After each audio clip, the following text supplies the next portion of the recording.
Hello, and welcome back to Overanalyzing Your Childhood. Today, we're going to be looking at some of the best and worst Harry Potter fan theories that I've come across in my short time on the internet. I only have two rules. First, I'm going to give them the best interpretation and argument that I possibly can.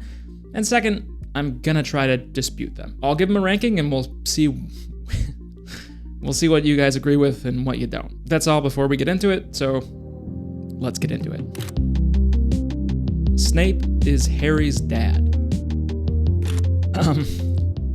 If you clicked on this video, they're not all this bad. How else am I supposed to start this video than with the most ridiculous possible interpretation that I could possibly find? But I'm already breaking the rules. I do have to give this a solid argument first. This is from a Reddit thread that I think is about 7 or 8 years old, and it seems to be someone who is watching Deathly Hallows Part 2 with their dad, and they both come to an astonishing conclusion at the same time. My father and I watched the movie together, smiley face, and it was very exciting. Everything was fine until the scene with Snape and Harry came, and my facial expression was confused at first, and then a little shocked afterwards.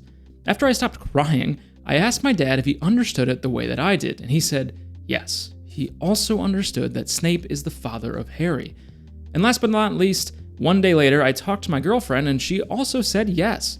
What is true now? Please clarify me. Okay, so there could be some language barrier, but I mean, the intent of the theory is true. Snape and Harry have an undeniable connection. And what if Snape is actually Harry's father and James is kind of a decoy of sorts? So, the evidence first. Harry has black hair. So does Snape. Convincing, right? Maybe Harry looks too much like James. Maybe somebody, Dumbledore, I don't know, is trying to hide the fact that James is not Harry's real father. Why would he do that? Well, consider for a moment that Snape is actually Harry's father, and who is Snape a loyal supporter of? That's right, you guessed it, Voldemort. So Dumbledore, seeing this approaching problem, like the chess grandmaster that he is, decides he has to disguise Harry. So I've seen this theory surprisingly come up a lot on different Reddit threads, and there are some wild ideas out there. Some about like infusing the child in the womb with Polyjuice potion, and then that would last for Harry's whole life. You can choose what to believe there, I guess. Another point of evidence here is that Snape tells Harry he has his mother's eyes. He never says, you have your father's hair. Even though that's a ridiculous thing to say, he never says it, so who knows? As I started looking at this theory, what I realized is I think it's something that has actually happened a few times in Harry Potter, in that I think this idea, Snape being Harry's father, started out as some sort of fan fiction challenge. Write your own short story with the idea that Snape was actually Harry's father, and, introduce this twist into your writing. From there, I think it maybe took on a life of its own and dribbled out into other parts of lore that people, made little TikTok shorts about. TikTok shorts, YouTube shorts, TikTok reels, whatever. Made all these little videos about, and then everyone accepts it as fact, or like this undiscovered truth behind the story. And so now it bleeds into random threads here and there.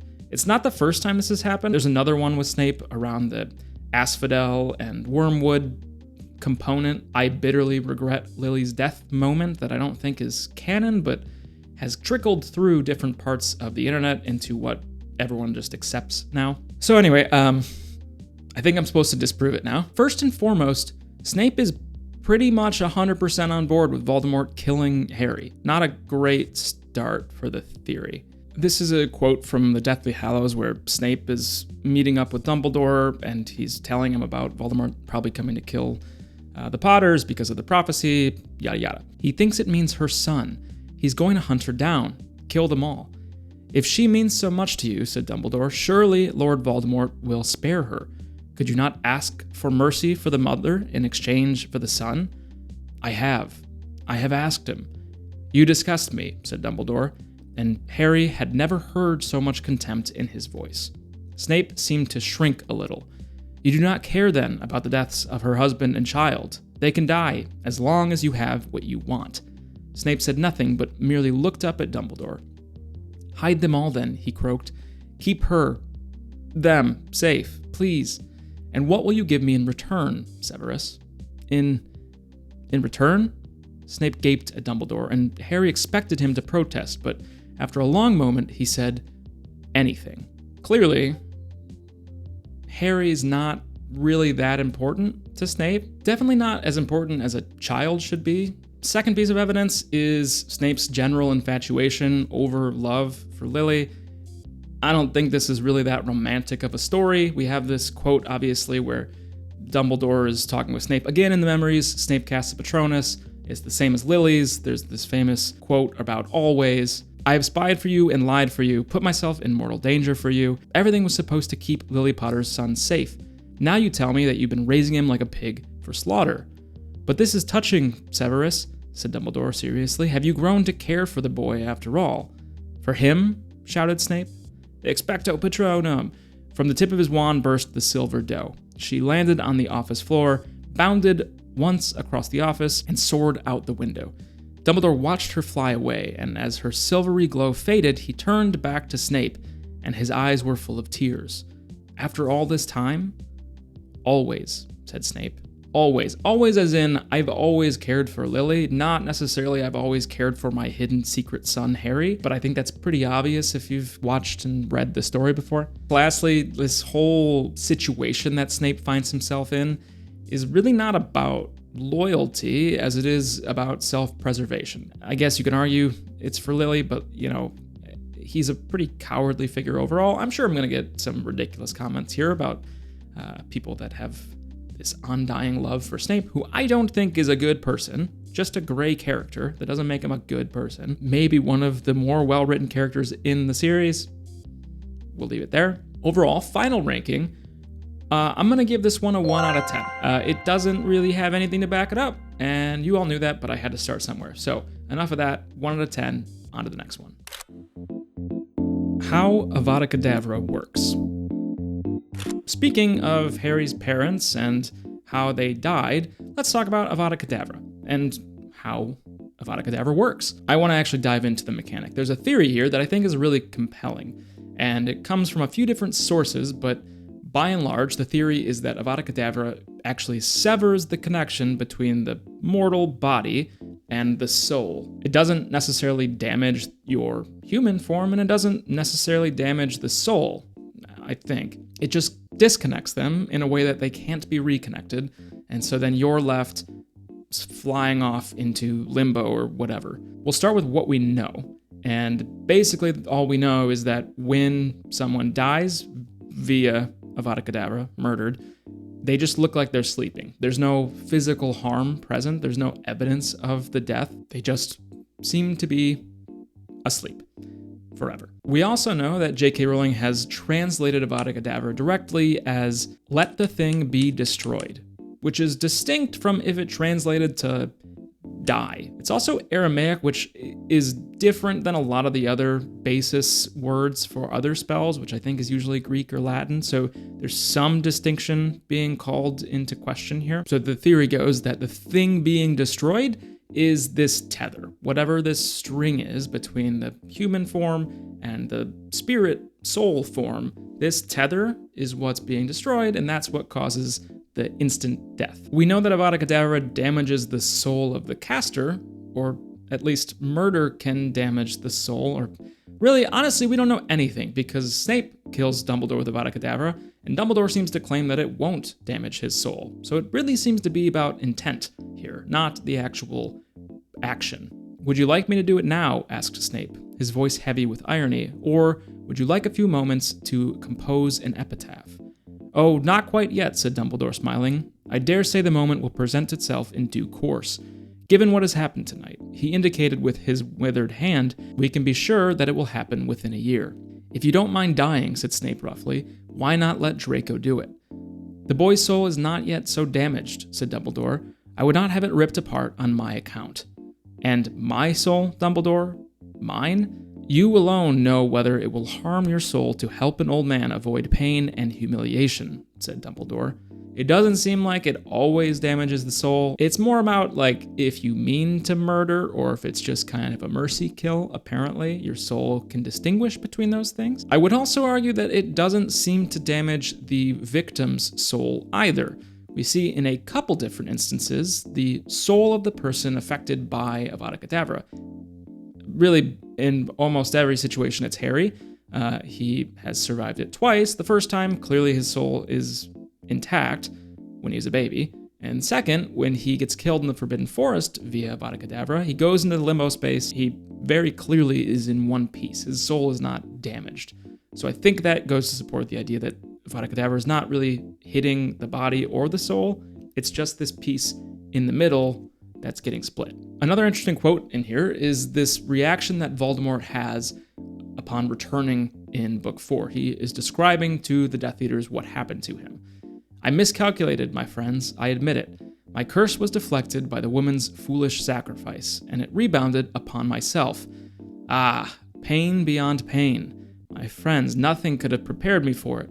I was ripped from my body. I was less than spirit, less than the meanest ghost, but still I was alive. What I was, even I do not know. Ripped from, I think, implies the kind of separation that we're talking about here. Lastly, I think to support the idea that there is a tether, something connecting the body and the soul, is Dumbledore explaining to Harry in Limbo that he is being tethered to his body via the blood that's in Voldemort from Book 4 that's tethering him life and yada yada. That's how he comes back in the first place. He took my blood, said Harry. Precisely, said Dumbledore. He took your blood and rebuilt his living body with it. Your blood is in his veins, Harry. Lily's protection inside both of you. He tethered you to life while he lives. Harry's kind of involuntarily made his own Horcrux through Voldemort. We don't talk about that a whole lot because Horcruxes are bad things, but technically Harry kind of has a Horcrux thing going on as well. I guess his soul isn't split, but he does have like a way at avoiding death. I know it's not a Horcrux, okay? Don't come at me in the comments. But he still is like avoiding death through weird magical means that probably would be frowned upon in other ways if it wasn't involuntary. So overall, I'm going to give this an 8 out of 10. I think it's a really strong theory. The only question I have about this is why Avada Kedavra might be the only spell that has any sort of mechanic behind it. Wingardium Leviosa does not have, like, it bends the wind to make an object lighter or lift it through some physical mechanic. Avada Kedavra may be the only one that I can think of that has some potential explanation. And honestly, all I can think after doing this bit here is I would rather have Brandon Sanderson rewrite the whole series with his own magic system. It would probably be pretty good. Neville could be the chosen one. All right, from one chosen one to another, let's take a look at a theory that, for whatever reason, seems to really be divisive. I'm sure it's going to be divisive this time as well. This is the whole idea that Neville Longbottom could have been the chosen one. Not that it might have switched to Harry sometime in like Book 4 or something, just that from the very beginning, Neville could have been the chosen one. Ultimately, I think that this prophecy in the chosen one, that happens to be Harry in this case, was less about a distinction between Harry and Neville and more about who Snape happened to have a crush on. My argument is that had Snape had some infatuation with Alice Longbottom instead of Lily Evans, Harry's mom, this all would have turned out very differently, and we would have been reading Neville Longbottom and the Chamber of Secrets instead of the other way around. For whatever reason, people have a hard time admitting that this could be the case. I don't see what the distinction is. So ultimately, I think it comes down to Voldemort's choice. And that choice, I think, was pretty much made by Snape's reaction to the prophecy that he leaked to Voldemort. I think the only part that's relevant in the prophecy is that the one with the power to vanquish the Dark Lord will be born as the 7th month dies. That's not specific to any child, not Harry, not Neville. There's other parts that obviously are, and we have this whole dialogue between Harry and Dumbledore about why it isn't Neville, and Harry asking, oh, could it still be Neville? Why is it me? I don't understand. And Dumbledore explains to us, to Harry, but essentially to the reader, why it is Harry and not Neville. The odd thing is, Harry, he said softly, that it may not have meant you at all. Sybil's prophecy could have applied to 2 wizard boys, both born at the end of July that year, both of whom had parents in the Order of the Phoenix, both sets of parents having narrowly escaped Voldemort 3 times. One, of course, was you. The other was Neville Longbottom. Harry asks a few questions about, well, no, it still could be Neville, it's not me, I don't know. And Dumbledore explains again that Voldemort marked his equal, which is part of the prophecy. But that mark is not something that was determined by the prophecy, it's something that Voldemort chose. Snape asked Voldemort to spare Lily, and ultimately that's what the distinction is here. Lily sacrifices herself to save Harry, and according to J.K. Rowling, the thing that matters here is that Lily Potter was given a choice multiple times to sacrifice her child in exchange for her own life. And if that had been Alice Longbottom, the argument is that she wouldn't have had that same opportunity. Again, all of this goes back to Snape. Had Snape been infatuated with Alice Longbottom, he would have begged for Voldemort to spare her life, which in that begging, I think he's basically tipping off to Voldemort, oh, it's this kid. Go kill this kid, but don't kill his mom, because I like her. I think that is what ultimately leads Voldemort to the Potters.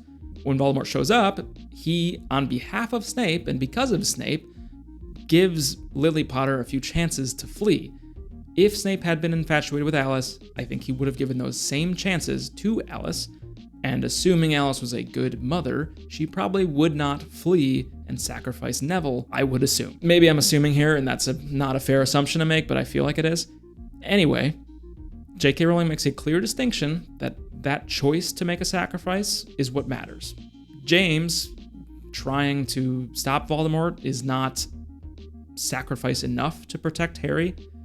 It seems a little bit like semantics, but the fact that Lily gets chances to flee is what makes a difference. I'm giving this a 7 out of 10. I don't know if it's more of a misconception than a fan theory, but it is so controversial for some reason that I'm including it in here. I think it's very clearly supported in the text, and it's basically the point of the conversation that Dumbledore has with Harry. It could have been Neville. It wasn't, but it could have been. And if we were reading Neville Longbottom and the Order of the Phoenix, it'd be a very different story. We're a good portion of the way through the video. Feel free, if you're enjoying it, press the like button and push the subscribe button and all those things. It helps the channel. I appreciate it. Hey, it's Danny from the future here, pausing the video to make one little comment. I did turn on the YouTube membership options here. I only have one tier. Listen, you don't have to pay me anything. I get it. I'm just a guy making YouTube videos, so if you don't want to, you definitely do not have to. But if you do enjoy the content and you want to show support in a different way, a membership could be a great way to do that. Okay, back to present, Danny. See you later. On to the next one. Albania is Scotland.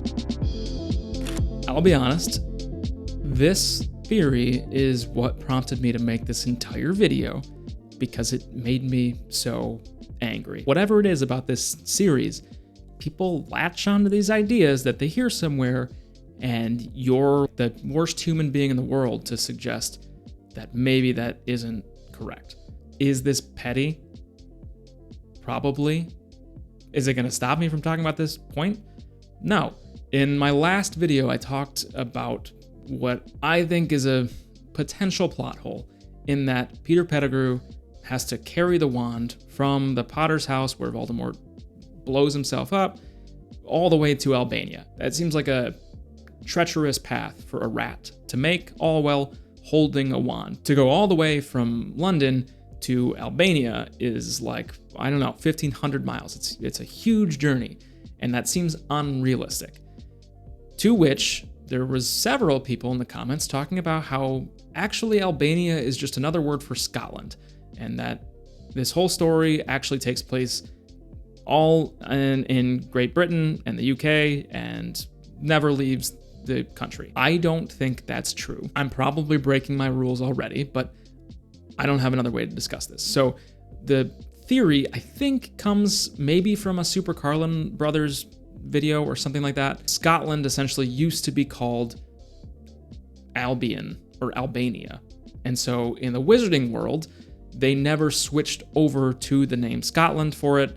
And so every time that Albania is referenced in this, the place where Voldemort goes, the place where Ravenclaw hides the diadem, and everything in between, that's all not happening in Albania, the country. It's happening in Scotland, which is also where Hogwarts is. So it goes from a branching story that covers at least part of Europe to one that apparently only happens in Scotland surrounding Hogwarts, which for different reasons I just don't think helps the story. I think it shrinks everything and makes it less of a epic tale and more of like a local skirmish between rival gangs. So I've got a couple points of evidence here to refute this. First, a couple quotes here from Goblet of Fire. This is from Voldemort talking about how he was brought back to Hogwarts, essentially. "Oh, he seemed the very chance I had been dreaming of, for he was a teacher at Dumbledore's school. He was easy to bend to my will. He brought me back to this country, and after a while, I took possession of his body to supervise him closely as he carried out my orders." The relevant part here is that he brought Voldemort back to this country. This country, as in he returned from a different country to this country, which is Scotland. So, next quote. Still talking about Quirrell, "The servant died when I left his body, and I was left as weak as ever I had been," Voldemort continued. "I returned to my hiding place far away, and I will not pretend to you that I didn't then fear that I might never regain my powers." Okay, hiding place far away. This one maybe, I guess, open to interpretation. How far away is far away? Could you be far away while within the same country? That seems dubious, but okay, we'll just keep moving on to the point where we talk about Wormtail finding him. "And then, not even a year ago, when I had almost abandoned hope, it happened at last. A servant returned to me. Wormtail here, who had faked his own death to escape justice, was driven out of hiding by those he had once counted friends, and decided to return to his master. He saw me out in the country where it had long been rumored I was hiding, helped, of course, by the rats he met along the way." It's all the friends we make along the way. Okay, so he specifically sought him out in the country where he was hiding. I'll admit, the country could be a vague word referring to like the countryside, as in like just a forested area in Scotland, Albania, but I don't think so. In Deathly Hallows, when the trio is searching for Horcruxes, we have Ron cracking jokes about Albania. Harry's talking about going to Albania as a potential location for a Horcrux and finding it there. To which Ron says, "Yeah, let's go to Albania. Shouldn't take more than an afternoon to search an entire country," said Ron sarcastically. This is when they're in the tent camping, and I guess it's not exactly clear what country they could be in while they're camping. I'm assuming they're somewhere around Hogwarts because that's how they get the sword, and it comes from Snape, and he's at Hogwarts, so I'm assuming they're somewhat close. All to say, they're in Scotland when he's saying it shouldn't take too long to search an entire country. He's talking about a country of Albania. I get that it could be Albania, as in the country Albania that they still call Scotland, but I think the last quote is really the one that pays for all of it. It's from Percy Weasley, and they're talking about Bertha Jorkins, and the details don't really matter, but they're trying to find her, basically. Percy heaved an impressive sigh and took a deep swig of elderflower wine. "We've got quite enough on our plates at the Department of International Magical Cooperation without trying to find members of other departments too. As you know, we've got another big event to organize right after the World Cup." International. I don't know how else to emphasize that this clearly is a different country of Albania, not the country of Scotland. It's a separate country. Also, I don't have this quote in front of me, but when they're at the Quidditch World Cup, they talk about the Scottish Quidditch team. They have a word for Scotland. It's in canon. It's not like they still call it Albania. Also, I don't think they even ever called Scotland Albania. I think they called it maybe Albion and Alba, but I don't think it was ever actually called Albania. So this theory that it's all happening in Scotland, I don't think is true. I'm giving this one a 1 out of 10, and I'm not going to talk about it anymore. Luna Lovegood is just pretending. I'm only like 5 entries in here, and I'm becoming more disheveled with every topic. Luna Lovegood, the eccentric character that we've all come to appreciate. What if her whole thing is just an act? She's just pretending. She doesn't really believe any of the things that she professes. She doesn't believe in any of the imaginary magical creatures, which apparently are distinct from the other magical creatures that are not imaginary. I don't know what the difference is between believing in a, Nargle or whatever versus a Thestral. They're both magical, so I don't really know why there's a huge distinction between these things. It's not like other magical creatures don't exist, so I don't know what makes these ones especially weird. But what if she's acting only so that she can stay close to her dad, Zeno Lovegood, who runs the eccentric Quibbler whatever magazine? Like, he clearly believes everything that he's professing. What if, though, she does not? She's a little bit more grounded, and the only reason that she's holding these beliefs is to stay close to her father, who still has obviously not recovered from the death of his wife. So that's the theory. I can't find a whole lot of ways to support this other than the fact that there are times when she seems quite lucid and not obsessed with these mystical creatures that aren't real. And there are times where she talks about things that are magical, or I can't even say the word magical because she believes in fake magical things, not real magical things, where she's correct about things in a way that other sane characters are not. The best example is the Veil, where she talks to Harry about hearing the voices and seems to have a better understanding of them than any other character. Yes, it was rather horrible, said Luna conversationally. I still feel very sad about it sometimes, but I still got my dad. And anyway, it's not as though I'll never see Mum again, is it? Isn't it? Said Harry uncertainly. She shook her head in disbelief. Oh, come on. You heard them just behind the veil, didn't you? You mean, in that room with the archway? They were just lurking out of sight, that's all. You heard them. They looked at each other. Luna was smiling slightly. Harry did not know what to say or to think. Luna believed so many extraordinary things, yet he had been sure he had heard voices behind the veil too. There's this idea that she's kind of faking it, kind of not. She seems to be more in tune with things than other students, in particular the Veil and Thestrals. She's like one of the only other students that seems to know about Thestrals. How Hermione doesn't. This seems like something that would be in textbooks, especially one that Hermione would read, that the carriages are pulled by Thestrals, but that's not the point of this video. Luna is in tune with some of these things that other students are not, and maybe this is all just to save the relationship with her father, to have something to connect with him about. It's a pretty sad theory, and I think thankfully there doesn't seem to be a whole lot of weight behind it, especially because she's sort of defending a lot of these beliefs at school when she's not with her father. She's at a place where she doesn't really need to talk about these fantastical creatures, so there's not really a whole lot of reason for her to do so or for her to stand by those beliefs, but she does, which would seem to imply that it's kind of independent from her relationship with her dad. It's really something that she actually truly believes. So I'm gonna give this one 2 out of 10. I think it's an interesting theory, but I think ultimately there's not a lot of support for it, and it really doesn't add a whole lot to the story. It makes her relationship with her dad more tragic, I guess, but we really only see Zeno a couple times, and he's not like a super main character, so I don't know that it would add a whole lot, especially not without being able to really expand on Luna's home life all that much. So we'll stick with 2 out of 10. Crookshanks was the Potter's cat.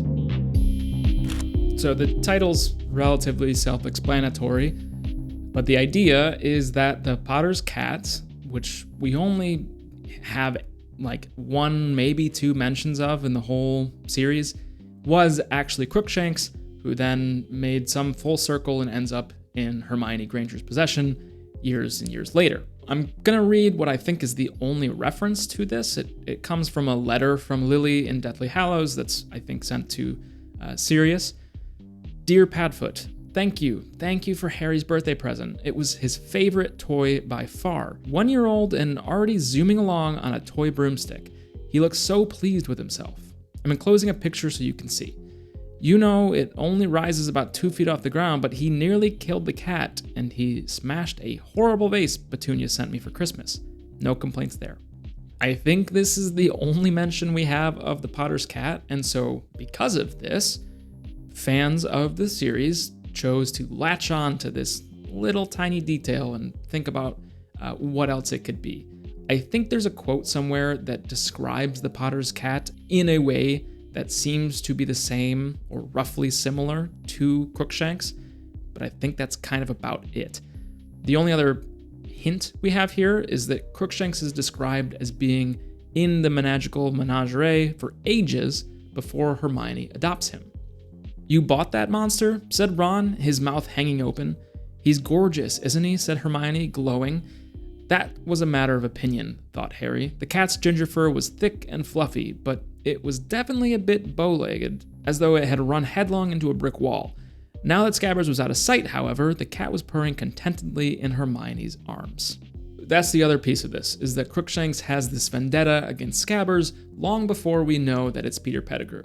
In my memory, Hermione kind of always had Crookshanks, but she actually doesn't get Crookshanks until book 3, which is the same book where we find out that Scabbers is Peter Pettigrew, which makes me think that Crookshanks was created as a plot device to help foreshadow Peter Pettigrew in the first place, and not really at all about Hermione having a cat in the first place.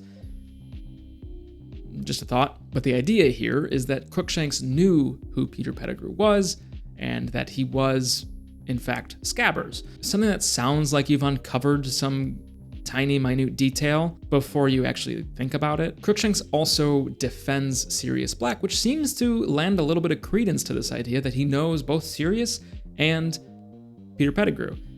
There's this moment where in Prisoner of Azkaban, Harry is going to kill Sirius Black, or cast a spell. I don't know if he's going to kill him, but he's going to try. And Crookshanks is sitting on his lap, and there's this moment where he says, what does he say? Harry stared down at Black and Crookshanks, his grip tightened on the wand. So what if he had to kill the cat too? It was in league with Black. If it was prepared to die trying to protect Black, that wasn't Harry's business. Harry, in I guess typical Harry fashion, is like about to just murder this cat just because it's sitting on Sirius Black's lap. But there's this moment where, like, at the end of this quote, I think Ron's just kind of standing there. Hermione's just like silent. She's about to watch Harry murder her cat that she just got like 6 months ago just because he wants to murder another guy right in front of her. So that's about all the evidence. I think really the main counterpoint, aside from this being just wholly unrealistic, is that if Sirius had been familiar with Crookshanks, or really if Peter Pettigrew had known Crookshanks, as they would have if it was the Potter's cat, they would have said something to Harry. They would have been like, oh, look, Hermione has your cat. Maybe not Peter Pettigrew, but like Sirius was with them for at least 2 years. Like, he would have mentioned, that cat looks an awful lot like one that I knew that your parents had, but he doesn't. It feels like the nail in the coffin in this otherwise ridiculous theory, but I will give it a 2 cats out of 10 because it just seems like we're reaching for things here just to make connections, just to come up with weird theories that seem like they could be true before you really think about it at all. 2 out of 10. Dumbledore's chocolate frog spy system. This is a theory that I brought up like way long ago when I was making videos without even putting my face in them. It was just like moving slideshows. I think it's a really fun theory. It's the idea that because Dumbledore has his face on all of these chocolate frog cards that are spread throughout the country, he's actually using them as a sort of spy network on his behalf. It's kind of like The Dark Knight with Lucius Fox or whatever, when he shows up and there's a big wall of screens that he's spying on everyone's like cell phones for Batman. It's basically like that, but for Dumbledore. And instead of screens, it's playing cards. We know that these magical portraits can share knowledge. We know that because we see the headmaster's portraits doing this all the time, and We also know that headmaster portraits are apparently like more magical than other portraits, so they have some capabilities that maybe some other ones don't have. But I want to point a few things out that seem to maybe point in favor of this theory. First, in Philosopher's Stone, Harry sees Dumbledore's image appear in the card and then disappear, implying that it can leave and go elsewhere. Harry turned the card back over and saw, to his astonishment, that Dumbledore's face had disappeared. He's gone.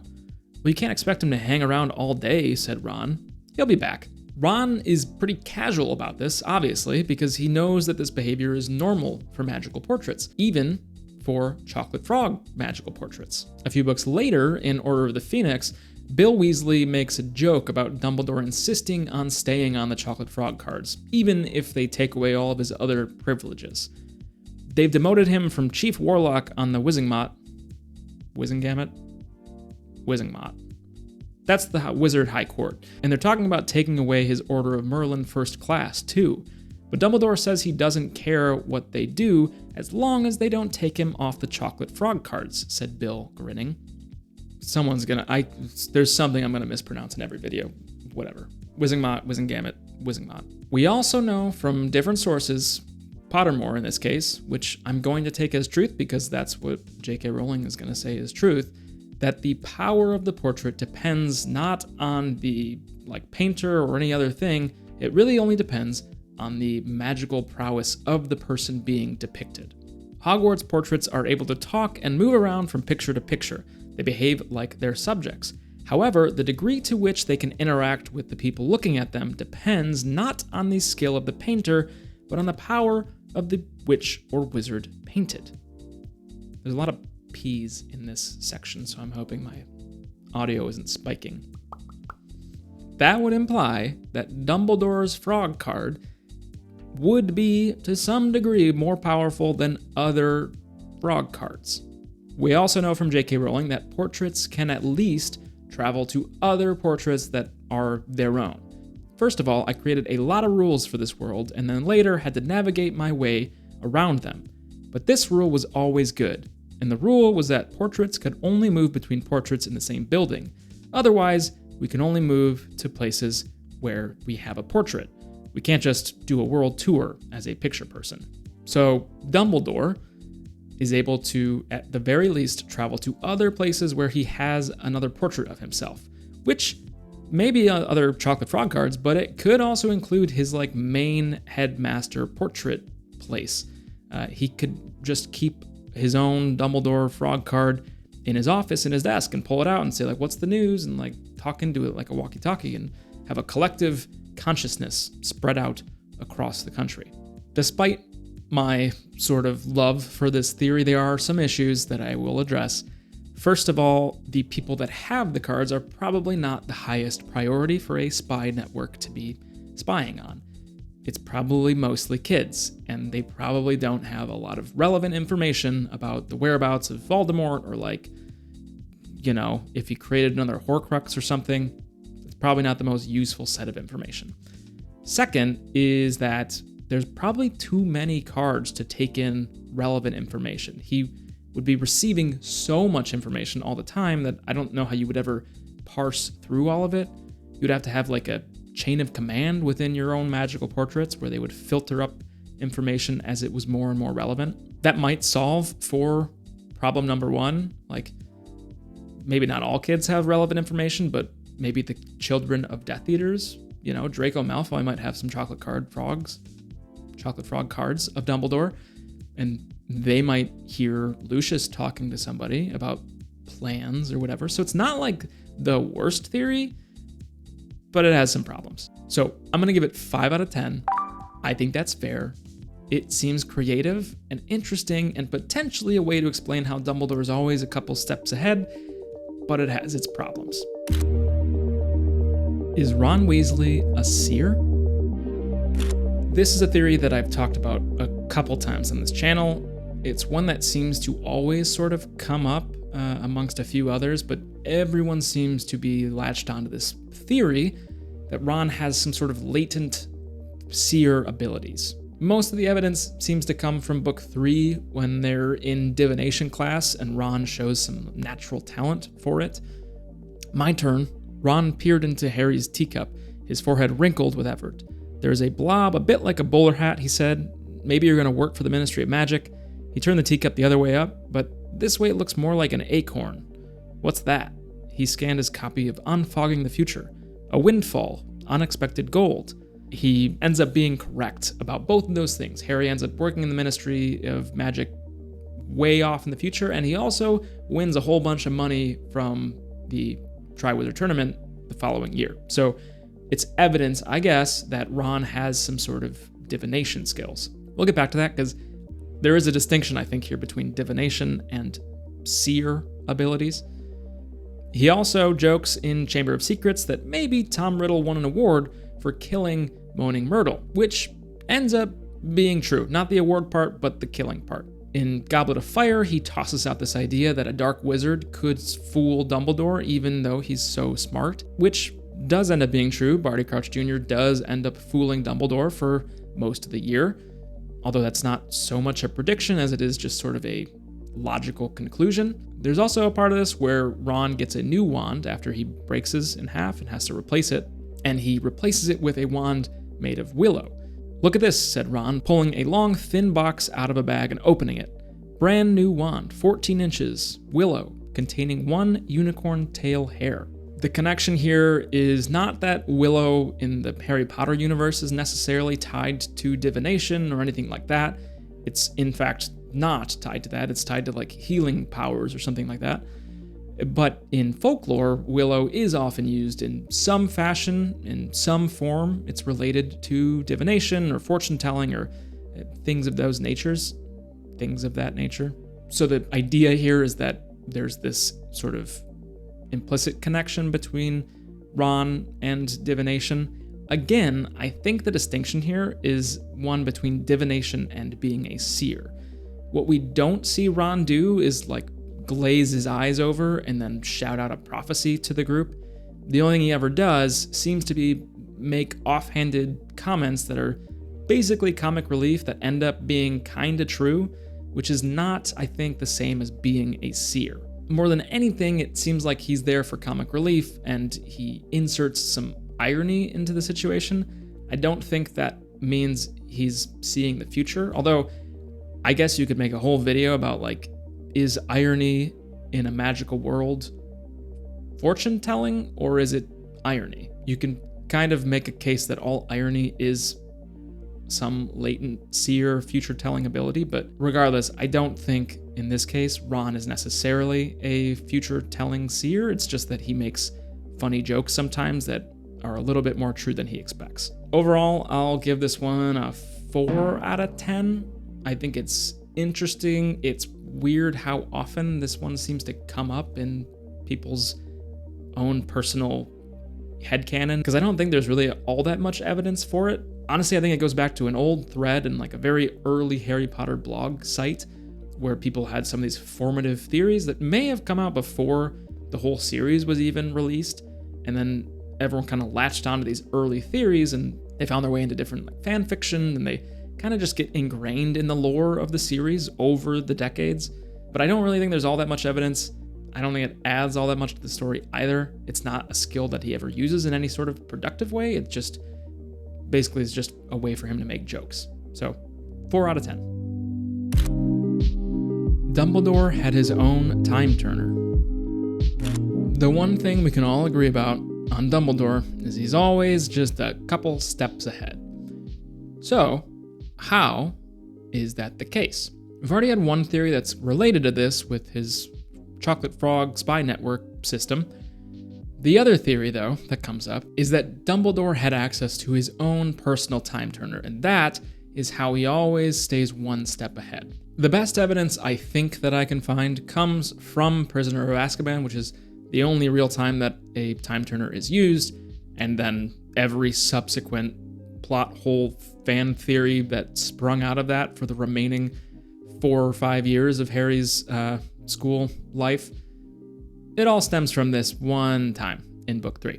"Now pay attention," said Dumbledore, speaking very low and very clearly. Sirius is locked in Professor Flitwick's office on the 7th floor, 13th window from the right of the West Tower. If all goes well, you will be able to save more than one innocent life tonight. But remember this, both of you. You must not be seen. Miss Granger, you know the law. You know what is at stake. You must not be seen. Harry didn't have a clue what was going on. Dumbledore had turned on his heel and looked back as he reached the door. I'm going to lock you in. It is, he consulted his watch, 5 minutes to midnight. Miss Granger, 3 turns should do. Good luck.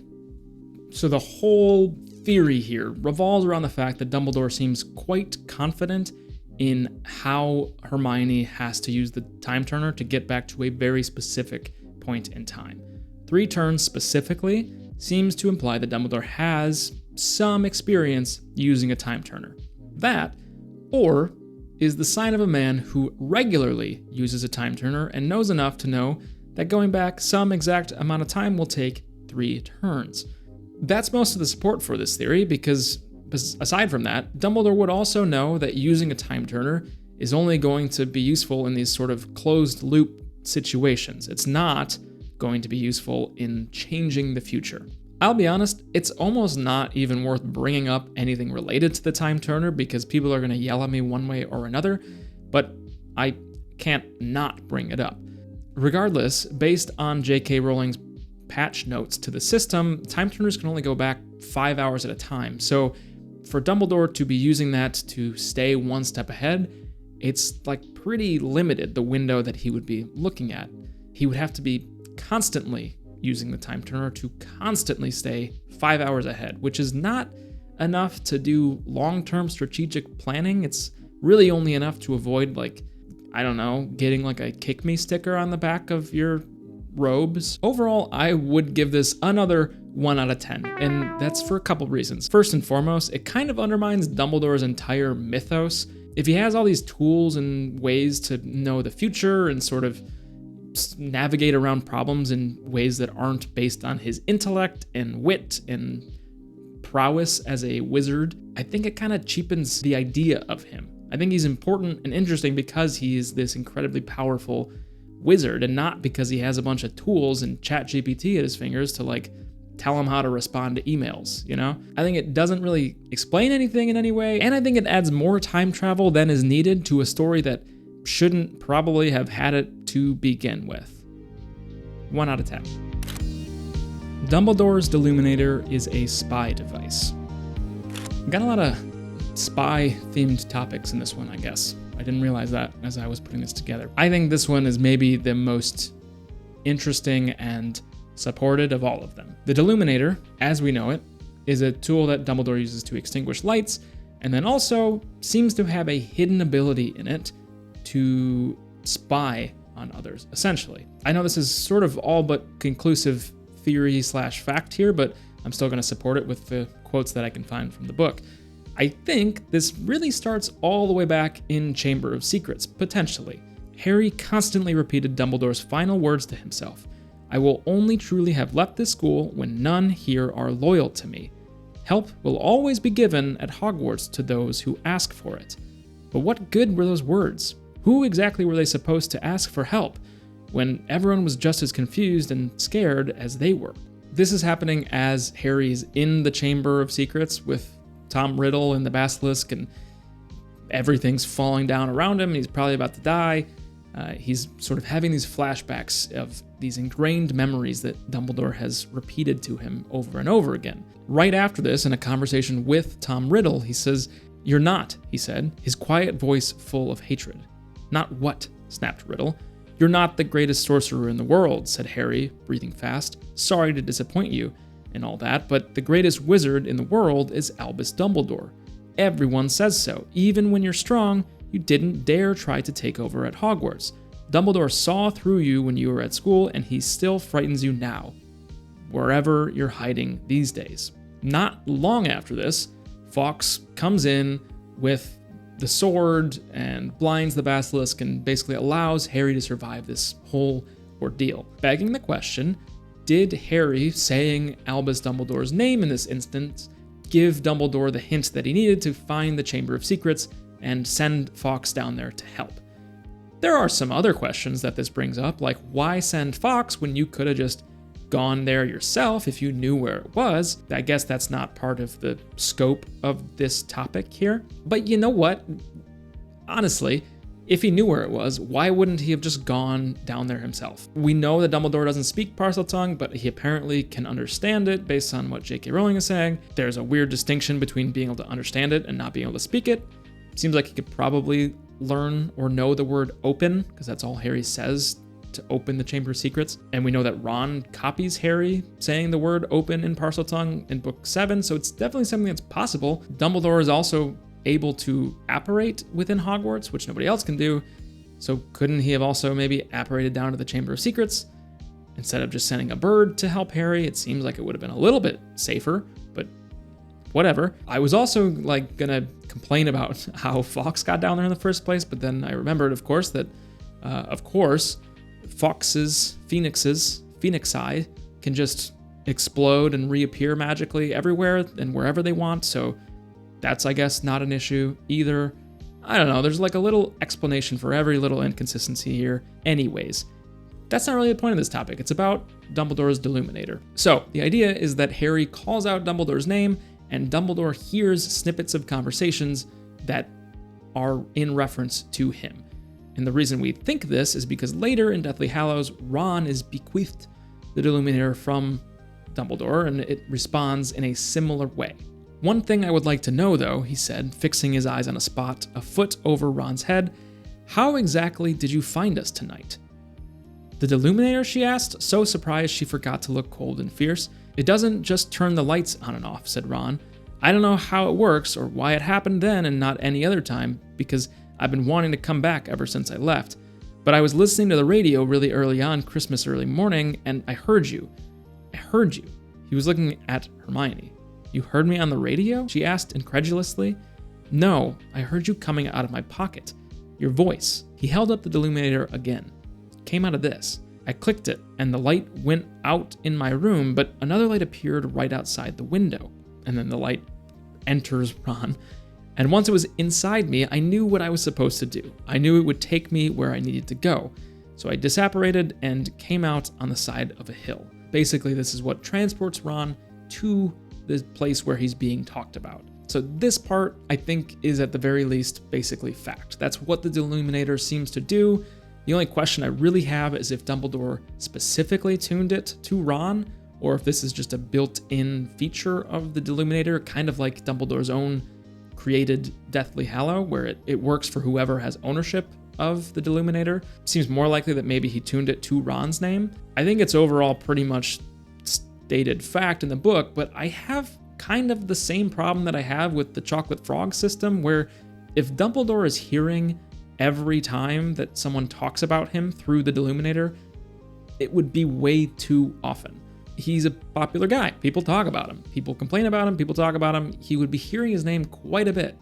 And there seems to be a distinction that Ron is making between like needing to get back there, and I don't know what that means. Like if he's emotionally attached enough to the conversation that's happening, then he hears it. Is that the case?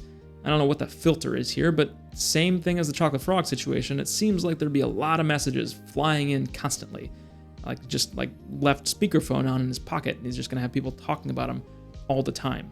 So that's the only problem I really have with it. I'll give it a 9 out of 10 because I think, again, it pretty much is fact. I'm only taking 1 point off because I do think there's some sort of logical problems here that aren't explained, but otherwise, 9 out of 10. Snape killed Hedwig.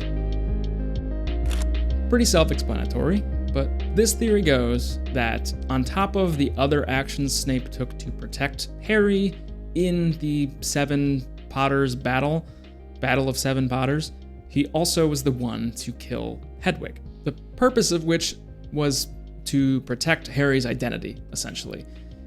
The sort of weird caveats here are that Hedwig acts differently in the book versus in the movie. So in the books, she's in a cage and hidden, and in the movies, she's flying around, and she dies that way. Either way, you could make the claim that Hedwig would be some sort of giveaway as to which of the Potters was the real Harry Potter, and that's why Snape acted. Here's the scene in question. The broomstick spun to earth, but he just managed to seize the strap of his rucksack and the top of the cage as the motorbike swung the right way up again.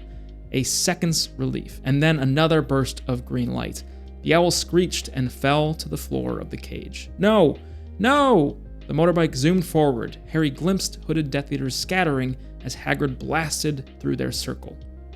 So, a little unrelated, but it does kind of bring up a question that I wanted to talk about, which is the sort of intent behind Avada Kedavra.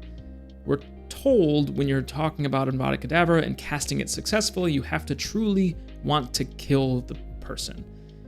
So my question, I guess, is if you truly mean it when you cast the spell, it must kill anyone that it comes in contact with, I guess. So really, Avada Kedavra is less about the intent of who you want to murder and just that you want to murder, period. And then it becomes a bullet that gets shot out of your wizard gun. I've answered my own question. Back to the topic at hand. Snape also protects George Weasley, which I think is the other basis for this conversation. George is about to be potentially killed by a Death Eater, and Snape acts in a way that would disrupt that. Now Harry was flying alongside Snape on a broomstick through a clear, dark night. He was accompanied by other hooded Death Eaters, and ahead were Lupin and a Harry who was really George. The Death Eater moved ahead of Snape and raised his wand, pointing it directly at Lupin's back. Sectum Sempra, shouted Snape, but the spell intended for the Death Eater's wand hand missed and hit George instead. So I guess he's protecting Lupin in this case and not George, but he hits George regardless. Snape is acting in a way that protects the people around him, and so the theory goes that he also did this to protect the real Harry by killing the real Hedwig. So, a couple of problems. First, for Snape to shoot Avada Kedavra at the real Harry, or near him, aiming for Hedwig, who's like inches away from Harry, seems like a recipe for collateral damage. He's clearly already demonstrated that it's hard to aim while flying on a broomstick, and so shooting a killing curse at Harry while moving with the intent of only hitting Hedwig seems like not a very good idea. But really all this has me thinking as I reread this section is that there wasn't really a reason that Hedwig had to die in the first place. It seems like J.K. Rowling just wanted to kill things at a certain point. I think she just maybe needed a way to make the story darker, and so that's what she did with Hedwig. So, sorry, Hedwig. Oh, did I rate this one? I'm gonna give it a 2 out of 10. For all the reasons I mentioned, it's not a good theory. Snape made an unbreakable vow to protect Harry. This, I think, is actually quite an interesting theory. There's probably not a whole lot of evidence for it, but I do think it's interesting. So the theory goes that the reason that Snape was trusted to protect Harry is not because of his infatuation or love for Lily, or that he promised Dumbledore to do so, and maybe in a way, that promise that he made to Dumbledore was actually an unbreakable vow, something that guaranteed his death if he didn't hold up to his side of the bargain, which in this case would have been protecting Harry. So again, this quote from Deathly Hallows, where Harry's seeing Snape's memories and talking to Dumbledore, he says, "And what will you give me in return, Severus?" In return? Snape gaped at Dumbledore, and Harry expected him to protest, but after a long moment, he said, "Anything." The basis here is that Dumbledore doesn't have a whole lot of reason to unequivocally trust Snape. Obviously, there's this sort of blackmail hanging over Snape's head that if he were to, double-cross Dumbledore, it wouldn't end up great for Snape no matter what if he double-crossed Dumbledore. But for Dumbledore to trust him somewhat wholeheartedly, there might have been something else holding that trust intact. Obviously, Dumbledore doesn't tell Snape everything. He doesn't till the very end that Harry has to die, and maybe by that point, Snape has sort of earned some of that redemption in Dumbledore's eyes, but what if there's actually an unbreakable vow that's holding their trust in place? Snape is, after all, not a great guy and truly only cared about saving Lily and not saving Harry or James, so there's not a lot for him to be trusted for. There's this other part of it where we watch Snape learn through Harry's viewing of Snape's memories that Dumbledore has raised Harry to be slaughtered like a pig, and he asks him if we're on fond of the boy and whatever. And the idea here is maybe not that Snape is incredulous because of the fact that Dumbledore's raising Harry for slaughter, but instead that it necessitates Snape dying, that he will no longer be able to protect Harry, and in fact, for him to carry out, and for Dumbledore and everybody to carry out this mission of defeating Voldemort, Harry has to die, and due to that fact, Snape cannot hold up to his end of the unbreakable vow, meaning that he also will die. The consequences, I guess, of not upholding the unbreakable vow are death. I don't think we ever see someone actually killed by not owning up to their side of the bargain, but that is, for all intents and purposes, what we believe to happen if you break an unbreakable vow. Maybe the death caused by breaking an unbreakable vow is sort of like a final destination type of death, where it's this outside force that causes the death and not like your heart just stops immediately, but something happens to you to cause a death. If that's the case, then Snape's death actually makes quite a lot of sense. He's killed by Nagini, and it's not like he just dies the second he breaks this vow. There are a couple of issues that ultimately made me sort of lower the grade that I'm gonna have to give this theory at the end. First and foremost, Harry has not been killed by the time Snape dies, obviously. That happens before. So that doesn't make a whole lot of sense for why the unbreakable vow would backfire at that point. Like, he hadn't truly broken the vow yet. The second reason here is that unbreakable vows, I believe, require 3 parties. The 2 people making the vow and then a witness. So Dumbledore would have been pretty unlikely to bring a third party into this vow, and we don't ever hear about a third party being aware of it. So there doesn't seem to be a whole lot of evidence for that side of it either. I guess maybe it could have been a magical portrait, or I don't know, maybe there's some other way around it, but seemingly no one is aware of this bond between Snape and Dumbledore besides those 2 people. Overall, I'd give it a 4 out of 10. That seems fair. It's kind of interesting. I think it adds some weight to the death of Snape in the end, in a sort of twist that maybe aligns more with like his motivations, and that he maybe really didn't care about Harry in the first place. It was really just about Lily, and the only way to get him to stick to protecting Harry, despite his love for Lily, was to make an unbreakable vow. Is there a lot of evidence for it? Not really. So I'm gonna stick with 4 out of 10. The only other interesting part that I didn't really mention is that if this were to be true, there's sort of this mirror happening between 2 unbreakable vows. One that he makes to protect Malfoy, in which he kills Dumbledore, and the other he makes to Dumbledore to protect Harry, potentially, allegedly, and that causes him to be killed. So there's like a cool literary mirror foil thing happening there, but regardless, I'm sticking with 4 out of 10. Dumbledore knew Sirius was innocent. This, I think, is a pretty interesting theory. We all know that there's this ancient magic protecting Harry, and it has to do with his mother's sacrifice, and also with a sort of amplifying charm that Dumbledore places on Harry that protects him. But the unexpected caveat here is that maybe Dumbledore knew that Sirius was innocent the whole time, and despite him knowing that, he couldn't really say anything and was forced to sort of go along with putting Sirius behind bars in Azkaban. Here's Dumbledore describing the bond of blood charm that he puts on Harry. While you can still call home the place where your mother's blood dwells, there you cannot be touched or harmed by Voldemort. He shed her blood, but it lives on in you and her sister. Her blood became your refuge. You need return there only once a year, but as long as you can still call it home, there he cannot hurt you.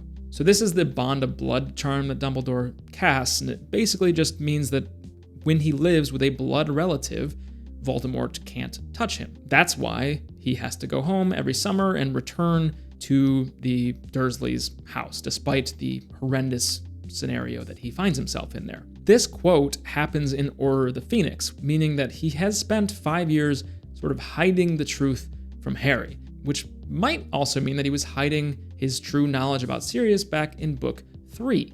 This is the story that he tells Harry in Prisoner of Azkaban about Sirius Black. There is not a shed of proof to support Black's story, except your word. And the word of two 13-year-old wizards will not convince anybody. A street full of eyewitnesses swore they saw Sirius murder Pettigrew.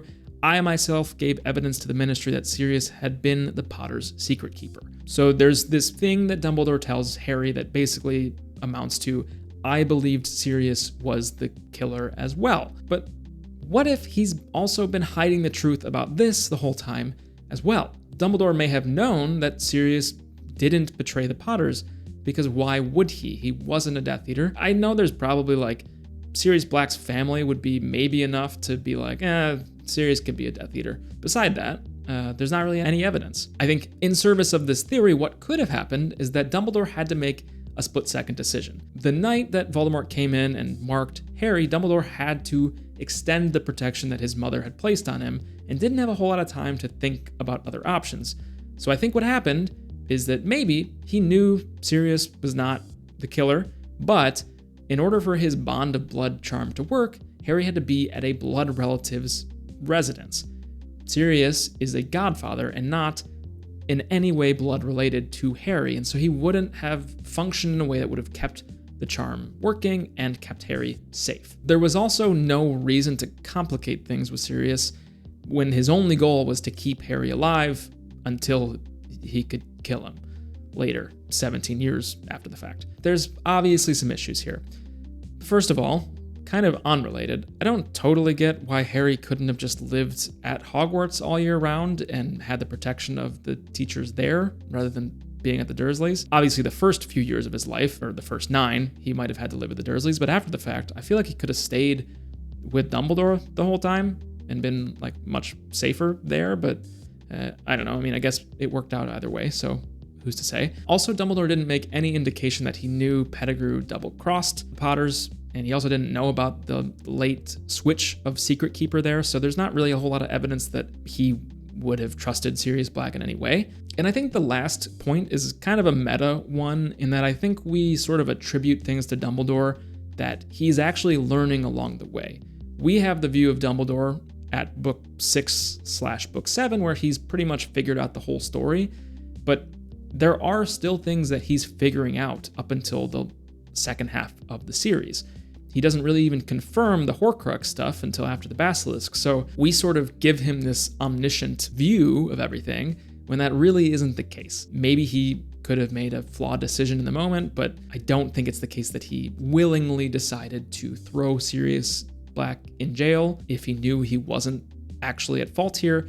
At the very least, he didn't really have to testify on behalf of putting him behind bars in Azkaban if he didn't think it was the case, so there's some issues there. He could have just pled ignorance in that part of it. Anyway, 3 out of 10. Seems kind of like it doesn't really align with anything else in the story that we know about, and 3 is probably generous. Voldemort, Snape, Harry, Dumbledore, and the Deathly Hallows.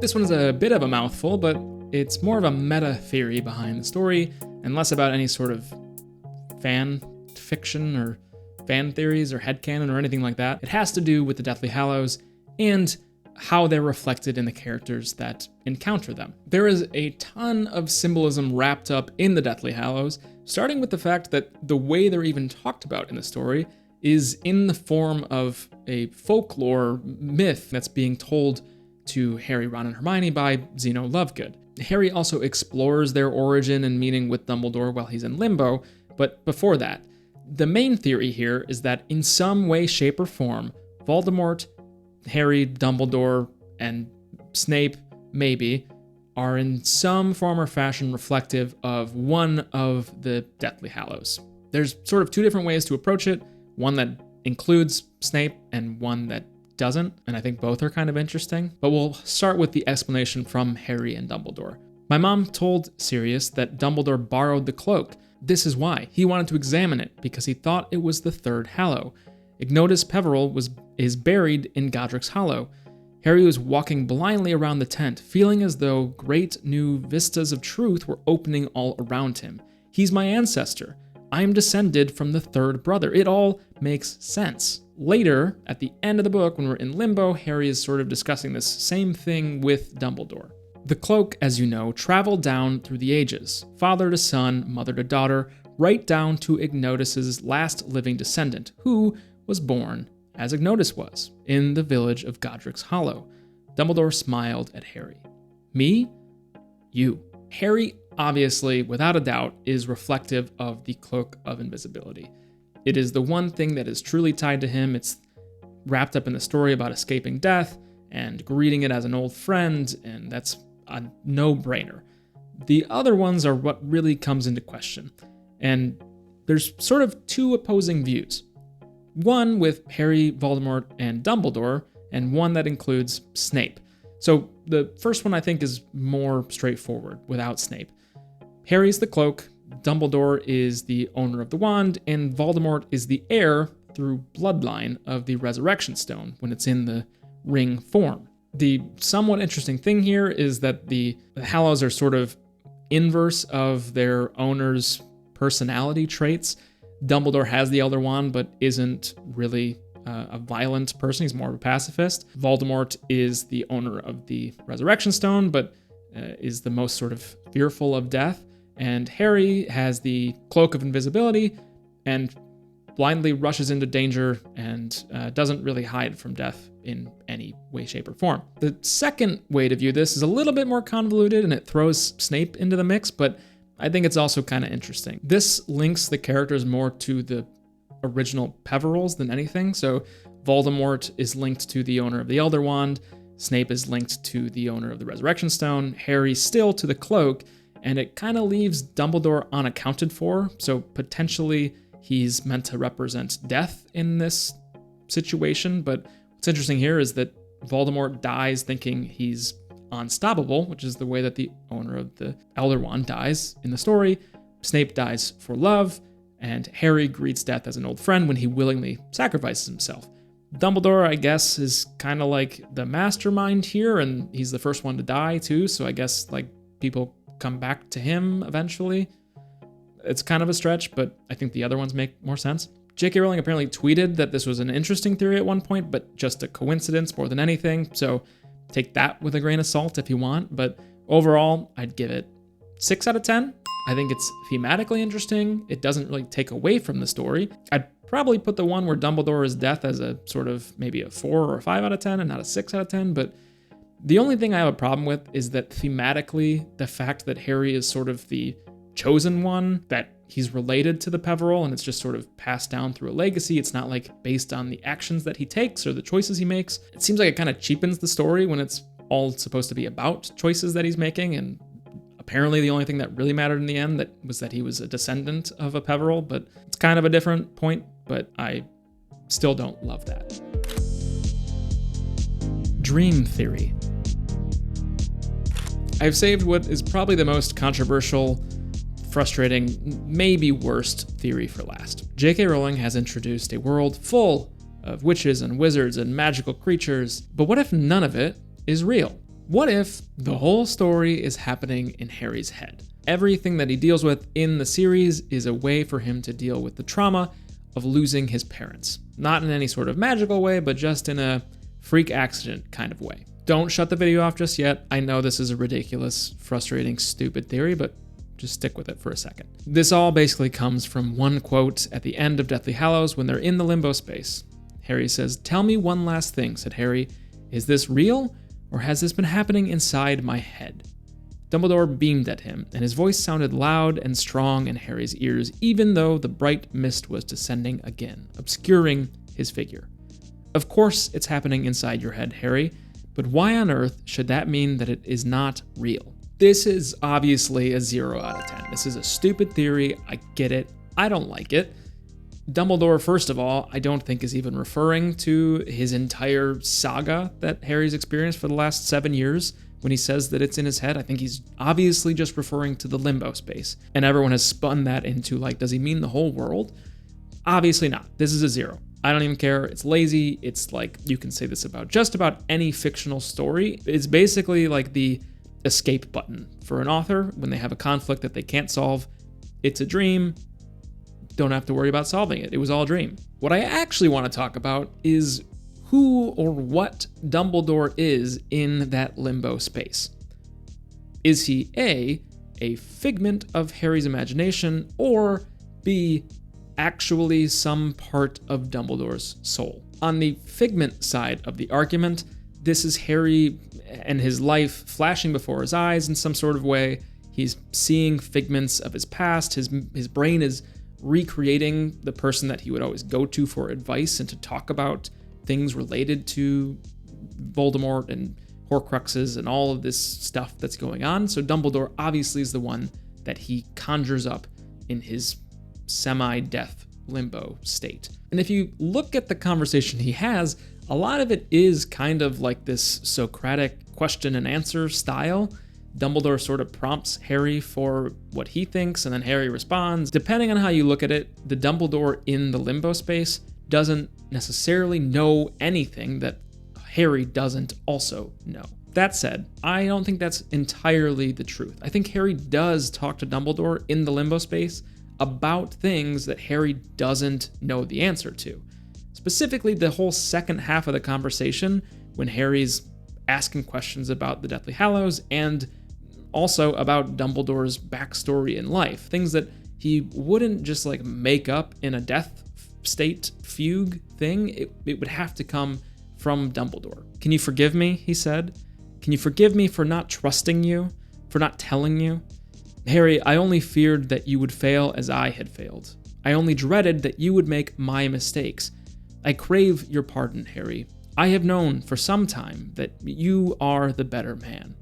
"What are you talking about?" asked Harry, startled by Dumbledore's tone, but by the sudden tears in his eyes.